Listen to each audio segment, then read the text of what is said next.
Fast මෙහෙන් දැම්මා එහෙන් ගත්තා. ඇමරිකානු ජනාධිපති ඩොනල්ඩ් ට්‍රම්ප් විසින් ශ්‍රී ලංකාවෙන් ආනයනය කරන භාණ්ඩ සඳහා සීට 44ක තීරුපතක් පැනවීමට තීරණය කර තිබෙනවා. අදාළ බදු පැනවීම ඇමරිකානු ජනාධිපතිවරයා ඊයේ ප්‍රකාශයට පත් කර ඇති බවයි වාර්තා වන්නේ. බදු පැනවීම ලබන 5 වනදා සිට ක්‍රියාත්මකයි. ඇමරිකානු ජනාධිපති ඩොනල්ඩ් ට්‍රම්ප් විසින් රටවල් කිහිපයකට අන්‍යෝන්‍ය තීරුපද පැනවීම ඊයේ සජීවීව ප්‍රකාශයට පත් කළා. එහිදී ලෝපුරා රටවල් 60කට වැඩි ප්‍රමාණයක් සඳහා නව තීරුපදු ලැයිස්තුවක් එළිදක්වා තිබෙනවා. ඇමරිකාවේ වෙළඳ අසමතුලිතතාවය පාලනය කිරීම හා ඇමරිකානු කර්මාන්ත ධෛර්යමත් කිරීමේ අරමුණින් මෙම නව බදු පැනවීමේ අරමුණ බවයි ඇමරිකානු ජනාධිපතිවරයා ප්‍රකාශ කර ඇත්තේ. එන්මින්ම නව බදු ප්‍රතිපත්තියට අනුව සියලුම ආනයනය සඳහා 10%ක තීරුපත්තක් ඇතුළත් වන අතර ඇමරිකාව සමග වෙළඳ අතිරික්තයක් පවත්වාගෙන යන රටවල් සඳහා ඉහළ තීරුපදු ප්‍රකාශයට පත් කර තිබෙනවා.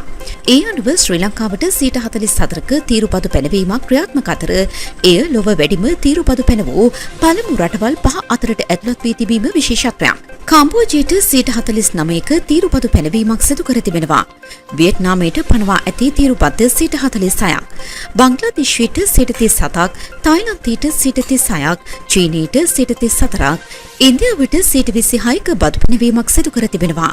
යුරෝපීය සංගමයට පනවා ඇති බදු ප්‍රතිශතය 20%ක්.